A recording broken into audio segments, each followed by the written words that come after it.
Bonjour et bienvenue sur le podcast Edmus Live. On est sur la saison 2, l'épisode numéro 1. Et aujourd'hui, nous avons le plaisir d'accueillir une invitée dont on va vous parler dans quelques instants, qui va justement nous partager une expérience de fou, la réalisation d'un clip de pratique musicale autour de la 5e symphonie de Beethoven. Mais avant cela, je suis ravi de retrouver l'indispensable Flavie. Bonjour Flavie.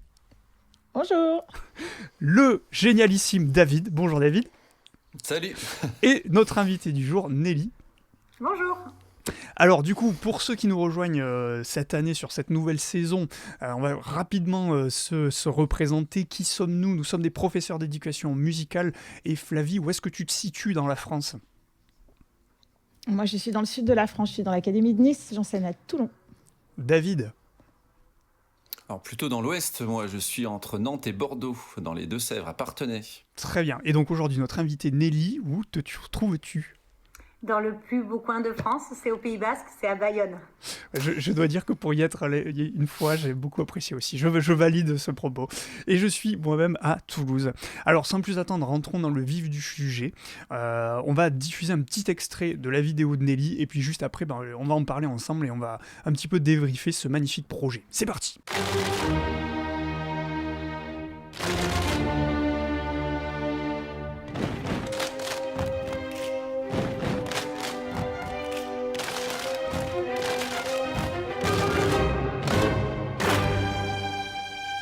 On vous en montre pas plus parce que on veut que vous alliez voir la vidéo. Donc surtout, allez-y, c'est grandiose du début à la fin. Il faut absolument voir ça. Et donc première question pour toi, Nelly. Moi, je veux savoir comment t'es venue l'idée de faire un tel projet. À quel moment tu t'es dit, je vais faire un truc de percussion corporelle avec 120 ou je sais pas combien élèves dans un parc magnifique avec des drones, des caméras et une prise de son de fou. Voilà, comment ça vient dans la tête d'un prof de musique, ça, du collège? Alors, je me suis servi d'un prétexte génial, c'était les 250 ans de Beethoven. Normalement, c'était en 2020. Donc, j'ai fait en 2 volets. D'abord, on a fait une flash mob dans un centre commercial dans Bayonne autour de la 9e symphonie. C'était l'hymne à la joie avec un petit orchestre et 180 choristes. Donc, quelque chose d'assez inattendu. Donc, des musiciens qui arrivent de partout et des chanteurs qui arrivent de partout. C'était un franc succès, on était contents. Et le deuxième volet, c'était quand même l'incontournable 5e symphonie, qui était prévu dans l'année 2020 pour être raccord avec l'année de Beethoven. Sauf que, je vais vous l'expliquer, mais il y a eu plein de péripéties qui ont fait, comme vous le connaissez, tout un tas de restrictions, d'interdictions, et j'ai dû repousser mon projet. Et donc, j'avais tout le temps de travailler sur cette 5e symphonie. Je l'ai entendu, écouté plein de versions, et j'avais envie de faire quelque chose de nouveau. Et pourquoi pas, comme il y avait aussi le masque, donc chant, pas possible de faire un arrangement vocal de quoi que ce soit. Donc je suis partie sur l'idée des percussions corporelles, j'adore. Et voilà, donc j'ai travaillé la 5e symphonie avec l'idée d'en faire de la percussion corporelle. J'ai un maître, un modèle, une idole, c'est Chanti Serratosa, un espagnol, un catalan, qui fait beaucoup de ça. Bon, j'aime aussi Stomp et Barbatruc et tout ça, mais quand j'ai vu le travail de Chanti sur des œuvres sur Queen ou Shostakovich, j'adore. Et j'ai voulu m'inspirer de ça. Voilà. Excellent. Et donc, du coup, c'est toi qui as écrit l'arrangement ? Enfin, l'arrangement des percus, d'accord. Ouais, la chorégraphie, en fait, comme j'étais vraiment sous le charme du travail de Chanty, je lui ai envoyé un mail pour lui demander s'il serait d'accord pour m'écrire une choré. Et puis, c'était un sacré devis, en fait, qui allait pas du tout avec celui de mon collège. Donc, j'ai dit, tant pis, je peux pas demander tout ça à mon collège pour juste la choré. Après, tout le travail restait à faire. Donc, je l'ai écrite, moi. Donc, j'ai pris la partition et là, je voulais vous la montrer. Donc, j'ai fait tous mes codages là sur la partition d'orchestre. J'ai trouvé le fil. Et après, j'ai fait un petit codage pour mes élèves. Comme ça, avec pied, main, doigt, cuisse, frotte, snap. Alors moi, tout d'abord, félicitations, parce que c'est vrai que je me suis régalée. Je connaissais déjà un peu Chanty, parce qu'il a fait un travail sur Try de Colby Kayat. J'avais vraiment apprécié ce qu'il a fait. Et je n'ai jamais eu le courage de me lancer, donc j'avoue que je suis très admirative de tout ce résultat. Comment les élèves ont accueilli ton projet, parce que ça vit dans nos têtes, sur le papier, mais comment on donne envie aux enfants avant de démarrer? Alors, j'ai la chance d'avoir un chœur, toujours la chorale entre midi et deux, qui est assez important. Le collège, il y a 300 élèves, il y a 3 niveaux, 3 classes par niveau.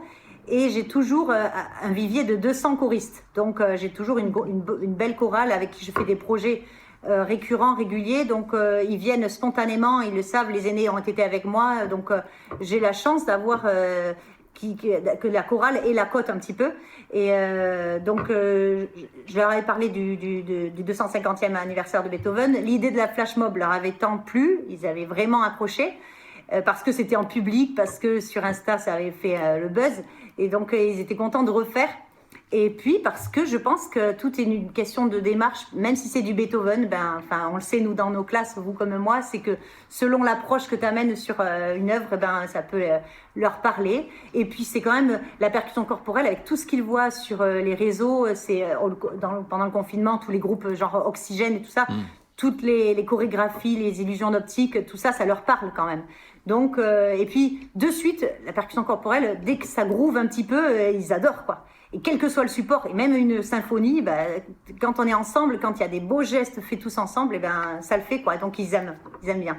Non, franchement, le résultat, il était vraiment bluffant. Hein. C'est vrai que d'un point de vue chorégraphique, mais aussi musical, parce que ce qu'il faut se dire, moi, je trouve que le projet, il est accompli. Et que ça soit d'un point de vue des images chorégraphiques ou tu vois musical, tout ce qui a été réalisé, parce que tu aurais pu avoir une super chorégraphie, un super arrangement, mais même ton montage et en fait les images et tout ça, je trouve que ça fait quelque chose de parfait. Voilà. Oh, c'est trop gentil, c'est sympa. Merci. Venant de vous, j'apprécie beaucoup. Alors moi, ma question, si je peux embrayer, je voudrais juste savoir par rapport un petit peu à comment tu as réalisé ce tournage, parce que pour étant un petit peu de la partie au niveau des drones, au niveau des films, de filmer la scène, c'est quand même assez complexe. Et au niveau du sérieux, combien de temps ça t'a pris de l'imaginer en amont? Depuis combien de temps en fait tu l'as planifié? Et après, pendant combien de temps tu as réalisé ce tournage? Est-ce que ça s'est fait une journée parce que tu n'avais le lieu de tournage que pendant un jour, ou un peu plus, tu as pu l'étaler sur 2 ou 3 jours, ou un one-shot, je sais pas, dis-nous. Ouais, en fait, évidemment, ça s'est fait en 2 temps. D'abord, on a enregistré la prise de son seulement, moi dans ma salle chorale. Par groupe de 15 en fait, parce qu'il y avait 15 casques, 15 micros, donc on a fait une matinée d'enregistrement. Les 185 participants sont passés par groupe de 15, et on a fait la gestuelle, on a fait la prise de son sur des petits groupes. Après, le monteur qui s'appelle, le sonorisateur qui s'appelle Patrick Fischer a fait un super mix, très chouette, très bien, très propre, vraiment très bien. Et après, dans un deuxième temps, donc ça, on a fait la prise de son en octobre, là, parce qu'on n'avait pas pu le faire avant avec toutes les restrictions.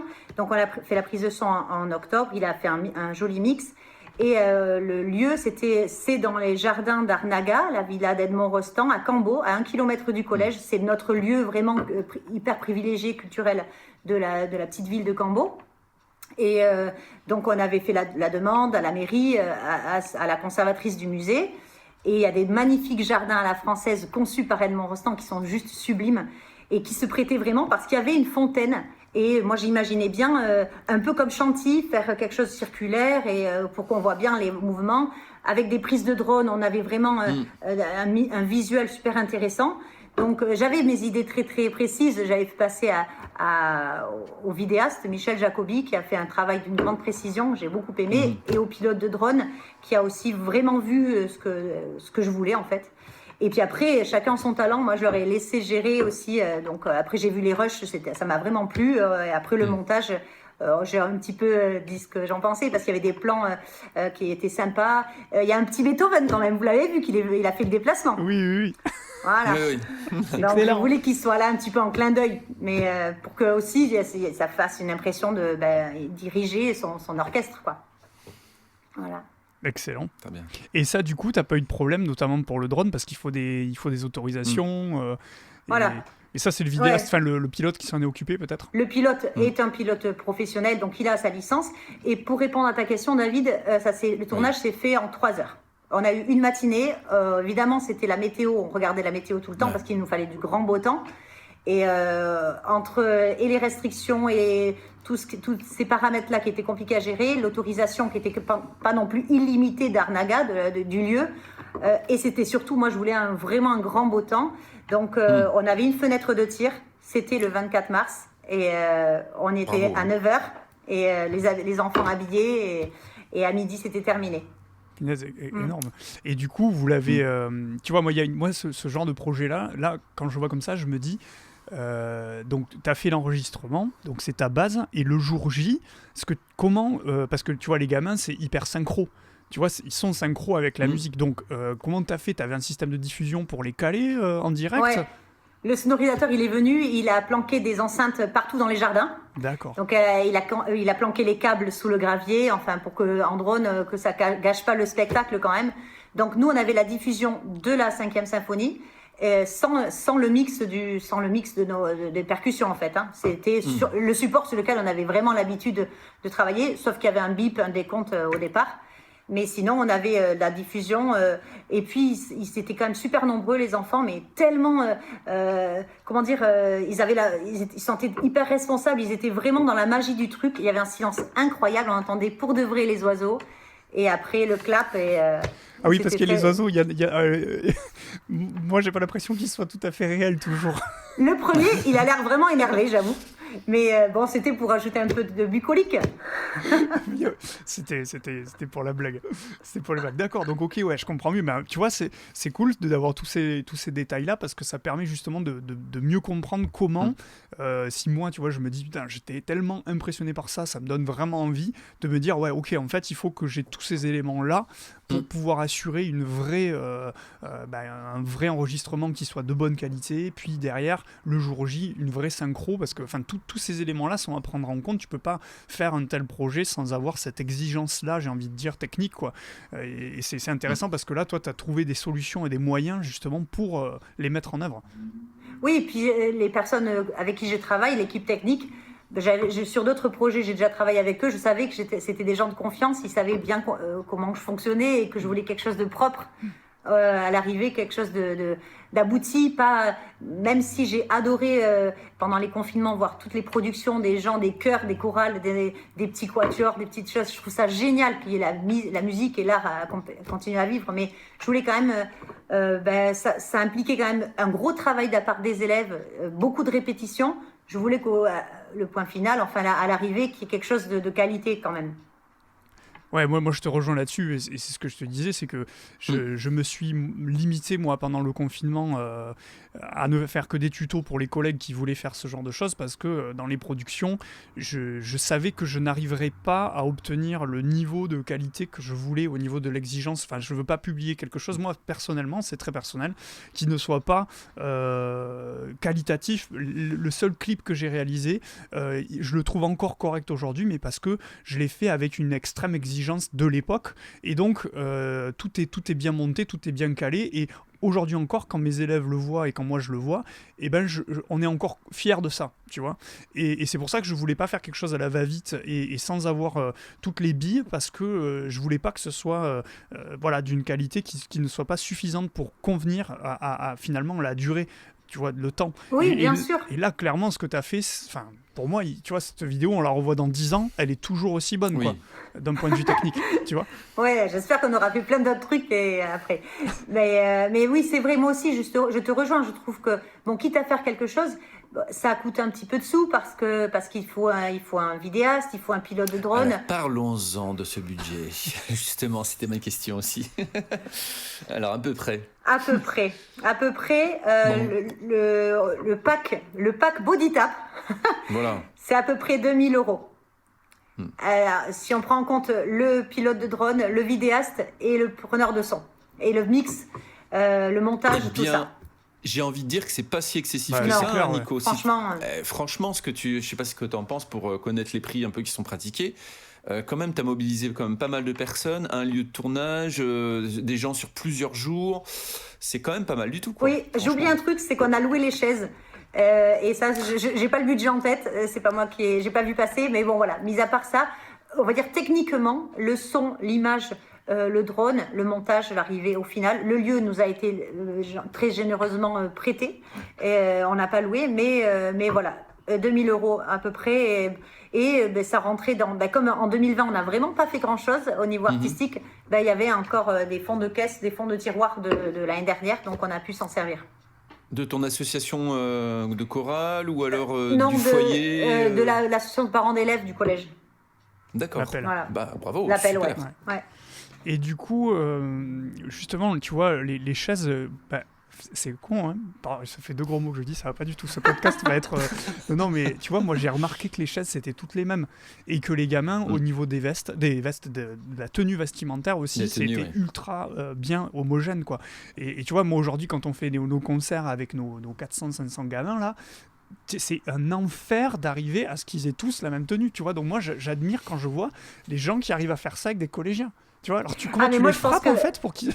mais en fait, c'est mes gros défauts dans ma vie, c'est que je suis trop exigeante, ils le savent en fait. Mais comme il y a un bon échange, ils tolèrent mon exigence parce que derrière, ils sont hyper contents et je suis vraiment hyper reconnaissante de leur investissement. Mais à côté de ça, il faut leur apprendre aussi, c'est un peu là notre métier, il faut leur apprendre la rigueur. L'exigence, il faut arriver à quelque chose de qualitatif et c'est chacun qui doit s'impliquer.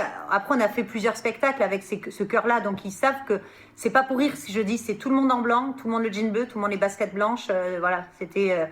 Et puis bon, j'ai une bonne communication avec les parents et ils savaient que c'était important. Après, je dis faites-vous prêter à droite à gauche chez le voisin, la tati, mais faut pas qu'il y ait d'achat derrière, mais... Au final, c'est sûr que c'était plus joli d'avoir quelque chose d'homogène, quoi. C'est ça. Et d'un point de vue organisationnel, tu as demandé t'as fait signer les autorisations aux parents pour le droit à l'image et tout ça parce qu'il y a tout ce côté intendance, paperasse qui est parfois un peu démoralisant parce qu'il faut tout faire en amont. Et 185. Oui, mais après, dans mon collège, ils signent l'autorisation à l'image en début d'année à l'inscription. Voilà, donc ça c'était fait. J'ai quand même eu, parce que 185, c'est quand même une mini-société. T'as ceux qui sont pas vraiment chauds pour parce qu'ils se touchent, ils se frappent, il y a du contact. Donc évidemment, il y a les parents qui étaient pas très chauds. Il y a les questions, est-ce qu'il y aura du gel, est-ce qu'il y aura le masque, etc. Il y a ceux qui s'en fichent. Et donc il fallait quand même rassurer tout le monde et qu'on fasse quelque chose pour pas se faire taper sur les doigts juste après. Donc il fallait faire quelque chose de dans les clous. Ouais. Et Flavie, tu avais noté une question là. Attends, je remonte un peu notre document sur tu vois en fait, dans tout l'historique du projet, tu vois les répétitions, etc. Toi concrètement, avec 185 gamins sur 300 au collège, c'est-à-dire que là, tu as quasiment plus de la moitié du collège. La question là, Flavie, c'était ça. Je te laisse la poser toi. C'était dans tes répétitions programmées, quel a été l'impact vis-à-vis des autres disciplines ? Parce qu'on a souvent des collègues qui n'acceptent pas de lâcher les élèves pour aller faire un projet musical et c'est compliqué ça pour jongler. C'est vrai. Moi, je limite la casse au niveau des répercussions sur mes collègues, donc j'ai fait toujours à la pause méridienne. Donc, par contre, ça rentre pas en un seul midi. Donc, j'ai fait tous les midis, j'avais répétition avec différents groupes, différents niveaux, sachant qu'il y a des options aussi rugby, machin. Donc, je me cale de sorte à ce que chaque élève, chaque participant ait pu faire au moins une répé dans la semaine. Et donc, ils ont un affichage, ils sont hyper rodés, ils ont un affichage, ils se cochent en arrivant, pam pam. Et donc, je fais en sorte qu'à la sonnerie, tout le monde soit dehors. Voilà, pour que parce que après, à côté de ça, mes collègues ils sont hyper contents, ils viennent et là il y en avait plein sur le tournage qui faisaient l'encadrement sur tout le déplacement, on était à pied pour aller d'un lieu à l'autre. Ils étaient hyper contents parce qu'ils savent que derrière, à part cette matinée-là de cours que j'ai prise, mais ils savent que je suis pas trop envahissante, voilà. J'ai de la chance en vrai. Bruyante mais pas trop envahissante. C'est trop ça. Comme tous les profs de musique. Ouais, c'est ça. C'est ça. Et du coup, alors là, question aussi basique, mais je sais qu'elle va nous être posée si je te la pose pas, c'est avec 185 gamins donc à la chorale, est-ce que tu as 2 HSA? Est-ce que tu as plus? Comment tu t'organises avec ça? Enfin, tu vois, voilà, parce que si tu veux, moi je sais, la réaction des gens, ça va être ah ouais, mais non, enfin, moi je peux pas faire ça, j'ai pas les heures, blablabla, tu vois, alors que voilà, comment toi t'as fait ça? L'énergie, hein. L'énergie. L'énergie pour mener 185, pour qu'il y ait le silence. Bon, c'est une vraie discipline, je présume. Oui, c'est vrai. Que... C'est vrai qu'ils sont disciplinés, ils sont mignons. Mais alors non, je suis désolée, mais j'ai une HSA. J'ai 1 heure par semaine. J'ai 1 heure par semaine, mais de toute façon, j'atteins pas mes rêves avec 1 heure par semaine.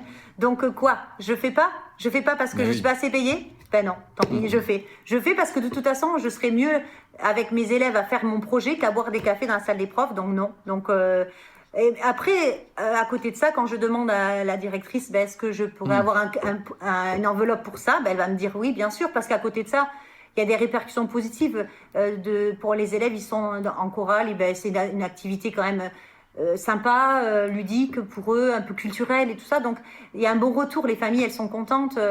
Voilà, donc oui, je sais qu'il y a plein de codes. Mais je comprends en plus ceux qui feraient pas parce que c'est pas assez payé. Mais moi, Nelly, c'est mon fonctionnement. J'ai besoin de faire des projets. Sinon, ce métier, pour moi, il n'a de sens que si je fais des projets. Et oui, bon, j'ai qu'1 heure. Bon, c'est pas grave. Non, je vais gagner au loto. Mais c'est vachement. Mais je te le souhaite. Mais c'est vachement intéressant, tu vois, parce que les années passant et ayant donné beaucoup de temps, et je pense que c'est pareil pour Flavie et David, tu vois, il y a toujours une grosse réflexion et une remise en question chaque année de me dire. Enfin, moi, tu vois, j'ai fait le PPCR 6 là, il y a l'année dernière, et quand j'ai commencé à remplir les différents tableaux, je me suis rendu compte, en fait, de tout ce que je faisais. Alors que, en fait, je ne m'en rendais pas compte. Et en le couchant sur le papier, je me suis dit, mais en fait, attends, mais t'en fais trop, en fait. Et je me suis dit, mais est-ce que c'est normal, par rapport à la mission qui m'est confiée, d'en faire autant?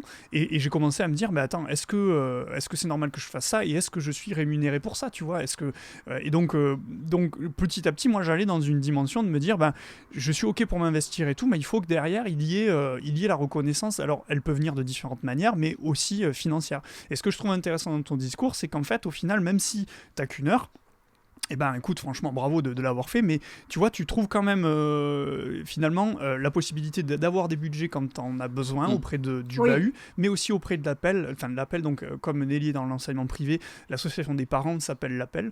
Moi, c'est pareil, c'est vrai que moi, le fait de participer à toutes leurs initiatives pour la rentrée, la kermesse, Noël, ce genre de choses, forcément, ils vont aussi participer au projet que j'ai et financer. Et donc, quelque part, même si c'est pas de l'argent qui va, nous, dans notre poche personnelle, c'est de l'argent qui sert finalement nos conditions d'enseignement et aussi nos élèves. Donc c'est vrai que certes, c'est pas sur notre fiche de salaire, mais ça... Voilà, c'est une autre façon d'être rétribué. Donc je trouve que c'est très intéressant la façon dont tu l'envisages. Et puis l'admiration des parents et des enfants, je crois que ça n'a pas de prix aussi. Exactement. Faut quand même le dire. C'est-à-dire que l'année prochaine, ils vont dire, mais les nouveaux qui arrivent vont dire, mais moi aussi, je veux faire ça, et ainsi de suite. Et là, t'as tablé sur 3 générations, quoi. C'est ça, quoi. Ouais, c'est vrai que moi, je veux pas paraître cuculapraline, mais ce retour-là, voilà, c'est quand même quelque chose de hyper gratifiant. Et puis on sent qu'ils sont contents. C'est un bon moment. Et puis moi, je kiffe aussi. Moi, j'ai vraiment kiffé de faire ce tournage ou les concerts et tout. J'y trouve mon compte. Donc, bon, à côté de ça, je fais mon boulot de prof d'éducation musicale, de prof principal, mais pour lequel je suis correctement rémunérée. Mais à côté de ça, c'est ma passion. J'ai envie de le faire, même si... et je comprends, Nicolas, ce que tu disais. C'est légitime de se poser la question, est-ce que j'en fais pas un peu trop? Mais en même temps, c'est pas à mon collège à pâtir d'un système qui est pas qui paye pas vraiment bien. Oui. Mon collège, il me suit dans cette dynamique. Oui, pardon, David, excuse-moi, je suis bavarde. Non, au contraire. C'était pour compléter ce que tu disais. Certaines académies, en France, ont prévu au niveau du rectorat d'attribuer 1 heure de projet en plus. Donc c'est une IMP, comme une indemnité, pour en fait mener des projets comme les tiens. C'est-à-dire, ou alors ça peut être une rencontre chorale ou quelque chose comme ça. Donc ce qui serait bien, Monsieur le ministre, si vous nous écoutez, ça serait que justement cette pratique puisse être étendue à l'ensemble des académies et de l'ensemble des départements, puisqu'en fait c'est toujours descendant, et qu'en fait on puisse nous donner quelque part les moyens. En fait, c'est toujours intéressant quand même d'avoir une rétribution financière par rapport à tout ça, enfin par rapport à l'énergie qui est déployée, et qu'on puisse en fait avoir cette fameuse IMP projet qui soit attribuée aux professeurs, parce qu'on sait que l'énergie que ça demande, même si, comme tu l'as dit, c'est une formidable aventure. J'ai une question pour rebondir, je continue. Est-ce que tu as eu des retombées positives concernant ta vidéo, pourquoi pas, je ne sais pas, des sollicitations diverses et variées? Non, pour l'instant, non. Ah bon? Non. Oh bah ça va venir. Ok, j'attends, j'accueille. Et après, elle est sortie il y a quoi? Il y a 4 jours, je crois. Il y a 2 jours. Il y a 2 jours. Il y a 2 voilà. jours. Ouais. Il faut le temps que ça remonte, tu vois, jusqu'aux oreilles de Monsieur Maestracci, quoi. mais bien évidemment. Ouais, non, j'ai pas. Je les attends pas, mais j'accueillerai si ça vient, mais. Non, oui, bien sûr. Non, ouais. Après, c'est important aussi qu'un travail comme le tien, je trouve, qu'il soit valorisé et qui peut montrer aux collègues, vous voyez, c'est possible. Bon, c'est vrai que certes, ça demande à engager plusieurs personnes, des moyens particuliers, enfin voilà. Mais comme quoi, c'est possible et réalisable, et puis ça fait vraiment une belle vitrine pour l'éducation musicale. Ah oui, ça c'est sûr que moi je vois, il y a plein de productions de collègues, je trouve ça, chacun a sa patte, chacun a son approche aussi, mais je trouve ça qu'on peut se nourrir des uns des autres et c'est génial. On peut piocher à droite à gauche des idées, des pratiques et c'est vraiment bien. En fait, c'est ça, pour rebondir, c'est que tu l'as dit, en fait, toi Nelly, ta caractéristique et ta particularité, c'est le projet, et t'aimes ça, et c'est vraiment ce qui marque peut-être ton identité finalement d'enseignante, et je pense que c'est là, en fait, qu'elle se trouve la solution, c'est que typiquement, moi, ça va être peut-être la création de vidéos, l'usage du numérique et des tablettes en classe, David aussi, ça va être aussi vachement sur le projet musical, Flavie, ça va être encore autre chose dont on va parler bientôt. Je tease un prochain épisode, à moins qu'elle veuille dire un mot bientôt. Moi, c'est juste sur le bien-être en classe, parce que pour moi, ça a une place importante et ça a changé ma manière d'enseigner. Et qu'ils arrivent dans mon cours avec plaisir et le bien-être et vraiment la bienveillance en classe, c'est un truc que je mets en place depuis 4-5 ans et ça porte ses fruits. Donc voilà, on tease pas trop. Voilà. et du coup, ouais, je pense que finalement c'est ça, c'est-à-dire que là où toi tu mets le curseur de ce qui est important pour toi, c'est là que finalement tu fais des sacrifices et des efforts et t'y consentis parce que c'est ton identité, quoi. Oui, c'est mon truc. Et par contre, je suis nulle dans tout ce dont vous avez parlé là, le numérique, la vidéo. Bon, là, je suis nulle.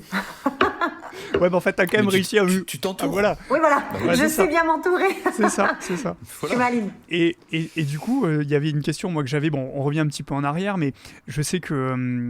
on en avait parlé, nous, quand on a préparé un peu cet entretien. C'est quelles sont, justement, les difficultés que tu as rencontrées et auxquelles tu as dû faire face et les solutions que tu as trouvées justement pour quand même poursuivre ton projet. Parce que là, on parle de la finalité, mais c'est vrai qu'il y a eu, je crois, un parcours un peu semé dans ça a été chaotique. Ouais. Ça a été chaotique, bon, essentiellement à cause du Covid. Et tout ce qui était, vous avez suivi par rapport à l'EPS, en salle, pas en salle, le masque, pas le masque. Donc moi, à partir du moment où je devais faire mes répés dans une salle fermée, ça a posé problème. Certains parents étaient inquiets. Est-ce qu'ils vont se toucher? Parce que oui, on se touchait. Alors au départ, j'ai commencé la body tap avec des gants. Sauf qu'on ne peut pas faire snap avec des gants. Donc c'était l'horreur. L'horreur, surtout qu'il fallait qu'il perdait les gants. Oh, madame, j'ai un trou à mon gant. C'était affreux. Et donc ça a été compliqué. Après la distanciation, donc on a commencé à faire les chaises à 1 mètre, sauf que à plusieurs moments on va frapper la cuisse du voisin, donc c'était la chaise qui tombe, celui qui tombe, celle qui se ramasse par terre, c'était affreux. Donc vraiment j'ai fait un courrier pour rassurer les familles et expliquer que oui, on va mettre toutes les mesures en place, le gel, tout ce qu'on peut, le masque, tout le temps, mais on va faire quand même, parce qu'on peut pas. Et bien même les enfants, ils étaient là, ils s'investissaient, et puis au final on leur disait bon, c'est pas sûr qu'on puisse faire. Non, c'est pas possible. Donc il y a eu vraiment ça essentiellement. Et puis le lieu Arnaga, à un moment donné, s'est senti un peu frileux de nous accueillir pour pas être le dit. d'accepter quelque chose qui soit vis-à-vis de leur notoriété publique, de la ville aussi. Ils ne pouvaient pas accepter quelque chose alors que les distanciations sociales sont imposées. Donc, il a fallu les rassurer en leur disant, il y a tout un protocole, on vient avec notre protocole, on vient avec des masques, ils vont changer de masque, ils vont mettre le masque propre au départ, ils vont rien toucher, ils vont très peu se toucher, mais ils auront mis du gel. Donc, pendant les prises de vidéo, donc, parfois, il y avait des placements de caméra, donc on est resté assis pendant 10 minutes, un quart d'heure entre deux prises, et à un moment donné, j'ai imposé une récré pour qu'ils aillent souffler un peu. Et après, on les a rebombardés, nanana. Des litres de gel hydroalcoolique, de solution. Personne ne les a vus, j'espère. Bon, alors maintenant, il est temps de quand même faire une petite confidence. C'est que... Confidence. Ouais, alors je sais pas comment je vais l'amener, la confidence, mais... tu vois, moi, Non, t'es marié. Non. Et je vais le rester, j'annonce. Mais non, mais c'est que, tu vois, une des choses que j'ai trouvé qui manquait dans ma formation, attends, je vais le dire autrement, ma formation de professeur d'éducation musicale, vraiment, je l'ai beaucoup aimée, et je pense que j'ai été très bien formé à l'UFM de Toulouse, merci encore à mes formateurs. Mais une des choses que j'ai rencontrées dès les premières années dans mon métier comme difficulté, c'était que je ne savais pas organiser une sortie, tu vois, on nous dit dans les programmes il faut faire des sorties, etc. Je me suis confronté à devoir donc organiser des sorties, organiser des concerts, et en plus moi je suis pas du tout quelqu'un qui est très très fort dans tout ce qui est organisationnel, j'oublie toujours des choses, et donc tu vois quand je vois ça je me dis waouh, mais c'est pas possible, il y a des gens qui sont extrêmement doués, comment font-ils? Et en fait c'est ça le petit truc, c'est que toi tu avais quelques billes déjà. Pourquoi? Raconte-nous. D'accord, je te vois venir. Bon, il se trouve que, comme je vous avais compris, je suis vraiment pro-projet, j'adore et tout ça. J'aime beaucoup, j'ai un chœur, j'adore diriger des chœurs, la polyphonie, j'adore vraiment. Et j'ai des chœurs d'adultes et les chœurs au collège. Et effectivement, si tu veux parler de ça, il y a 2 ans, j'ai contacté Zaz, la chanteuse, pour faire une collaboration avec elle. Et... au culot, à la gueule, quoi. Et voilà, on a eu quelques échanges, mais surtout avec son manager qui a fait beaucoup de barrages. Il y a beaucoup de strates, en fait, pour atteindre la personne. Il y a beaucoup de strates. D'accord. Et puis, au fil de beaucoup de rencontres, d'appels en visio, il a commencé à me faire confiance et il a vu que j'étais pas tordue et que j'avais un projet à lui proposer. Et donc, je suis allée rencontrer Isa sur un concert à Toulouse, au Bikini. Voilà. Et donc, super bon feeling, on s'est bien entendu. Donc, elle était hyper partante. Et on a monté ce projet-là. Donc, moi, j'avais déjà un chœur qui fonctionnait bien. J'avais fait ici à Bayonne avec des groupes locaux, des collaborations. Donc, on a chanté, j'ai arrangé le répertoire à 2 ou 3 voix et on faisait des concerts comme ça. J'aimais beaucoup, beaucoup ça déjà. Et donc, avec Zaz, on a fait comme ça. On s'est vu plusieurs fois. J'écrivais mes arrangements de ses chants. Son directeur artistique, Ilan Abou, me validait les arrangements. Après, je l'ai suivi pas mal dans ses dates en Europe pour voir un peu son style, son discours, même si je la connaissais. Du coup, humainement, on s'est vite entendu, donc on a vite tissé des liens.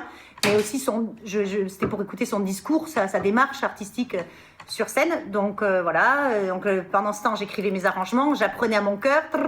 Chaque fois qu'elle venait, elle est venue plusieurs fois dans le collège.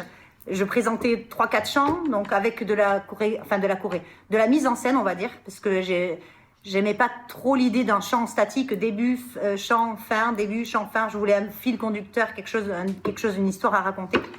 Et voilà, donc l'année a été magique, extraordinaire.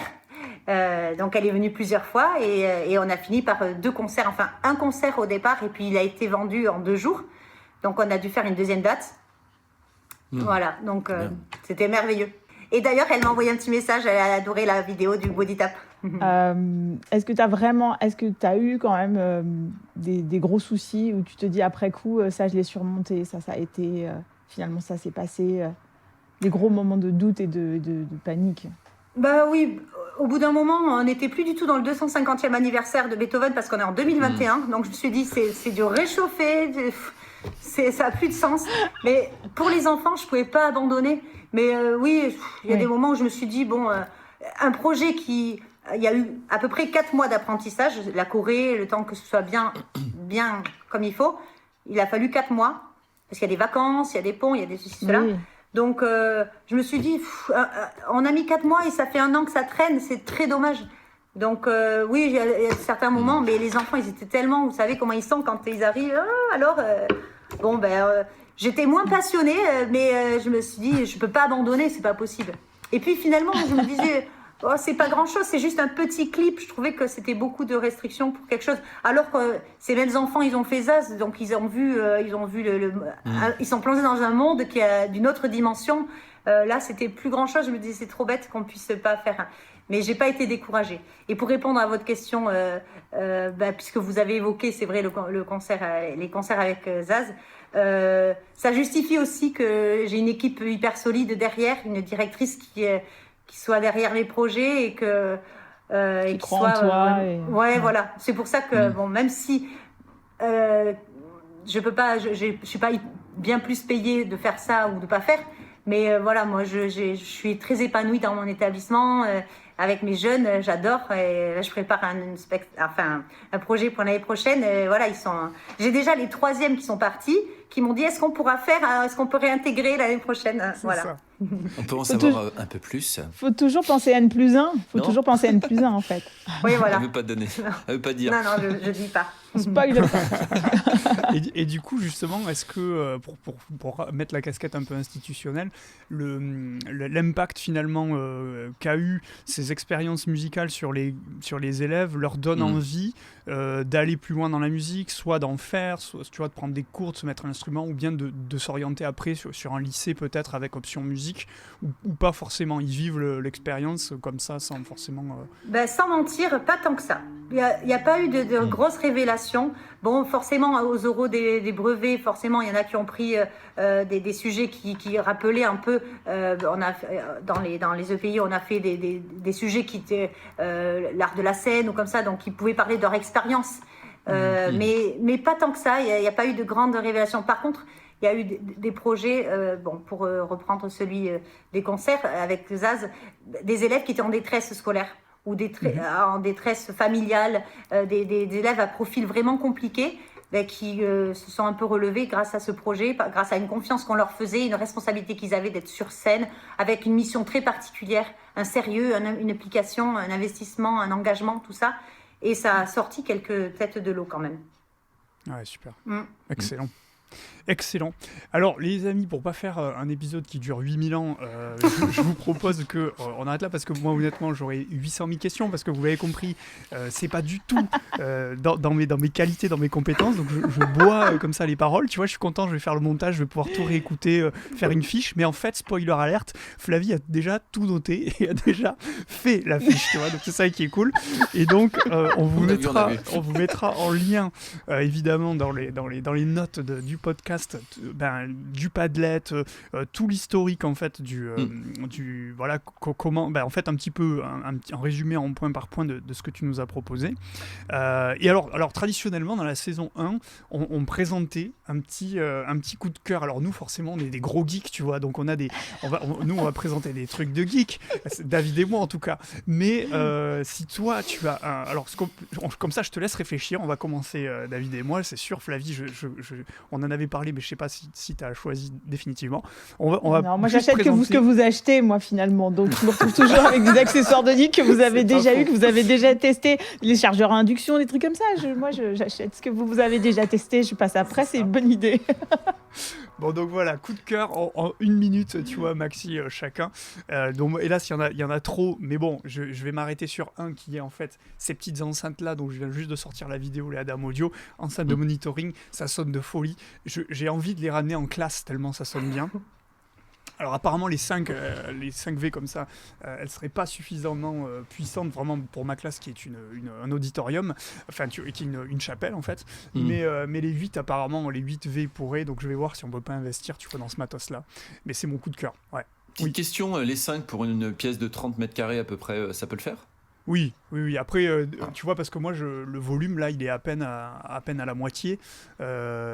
Si tu le pousses à 30 mètres carrés... Excuse-nous, on n'a pas tous un auditorium, quoi. Ah, c'est ça. Mais par contre, une salle de 30 mètres carrés, c'est pas beaucoup. Hein. Oui, mais on a des petites cages à lapins, des fois. Donc voilà, ça c'était pour mon coup de cœur. Après, j'ai laissé un petit peu montrer ça discrètement, mais ça vous connaissez. Puis peut-être spoiler alert, un de ces quatre, j'espère qu'on sera tous équipés de ces micros-là. Hein. J'espère qu'on va avoir un petit partenariat avec Evo qui va nous sponsoriser le podcast. Ça serait mon but ultime. Non, pas ultime, mais de l'année 2021. Très sympa. Allez, David, à toi. Oui, alors moi, écoute... C'est une carte chance, j'ai oublié de dire. Flavie, j'ai pensé à toi. C'est le côté mode. C'est une série de sacs. Sympa. Réalisée par Urban Factory. Des très jolis sacs. Regarde, ça fait un peu une limite sac à main, quoi, sérieusement. Et franchement, très classe, très beau. Très compact, très logeable. On peut mettre tout son barda. J'aime l'intérieur rouge. Tu me connais, j'aime l'intérieur rouge. Exactement, j'ai pensé à toi, mais vraiment. Et alors, ça fait 6 mois. C'est-à-dire, en fait, je suis franc. Hein, c'est la marque Urban Factory qui me les a envoyés pour que je les teste. Et ça fait 6 mois que je les teste parce que je leur ai dit, moi, je teste les sacs, mais par contre, je veux les tester sur la longueur.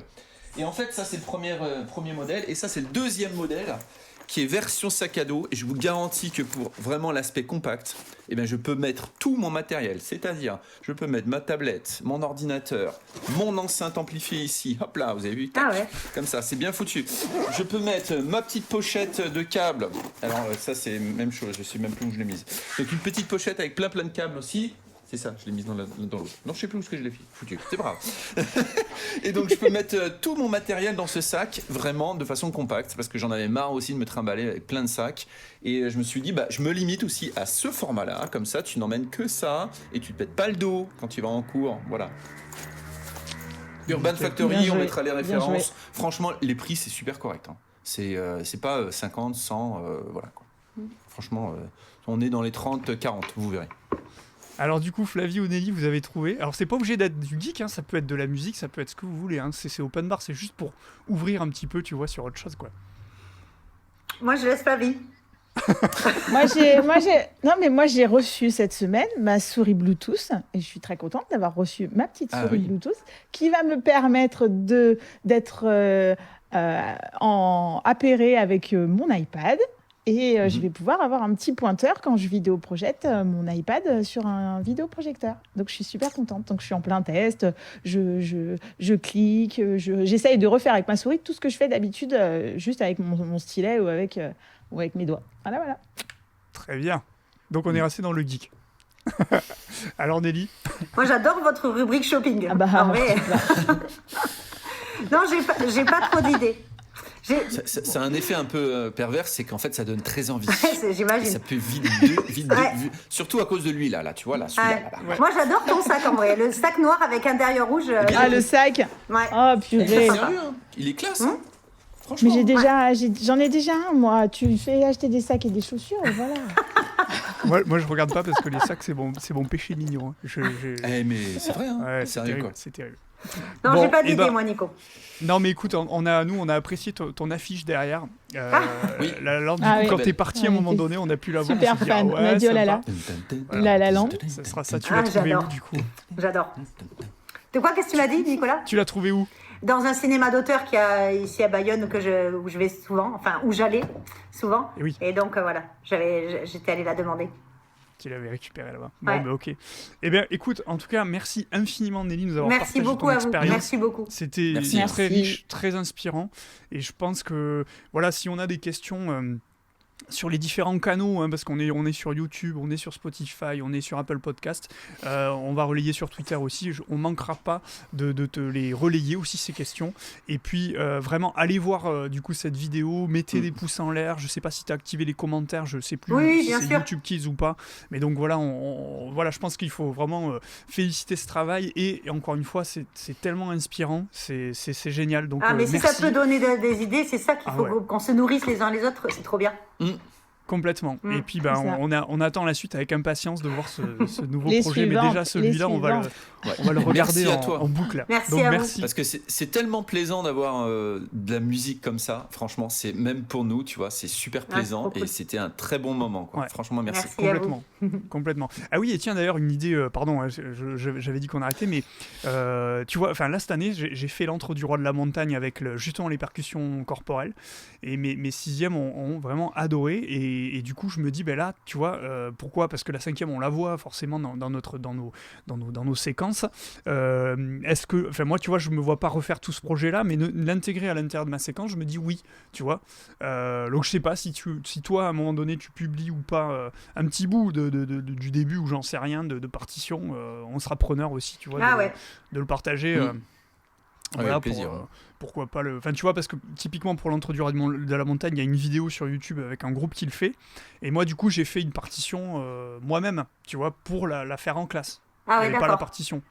Donc, c'est juste comme ça, c'est du temps gagné, on va dire. Mais voilà, au cas où, si tu es OK, on sera ravis de le mettre en ressources aussi. Carrément. Bon, mais super. Et ben écoutez, merci à tous. Merci Flavie, merci David. Merci encore David, merci Nelly. Flavie. Merci à toi Nicolas. Avec grand plaisir, on vous dit à très bientôt. Ciao. Salut. Et nous, on va juste couper. Moi, je coupe juste ma caméra là. Je vais la couper en plein milieu, sinon c'est pas drôle. Et moi, je vais vous dire que je suis à 3% et depuis tout à l'heure, je me dis, oh là là. Le tonne.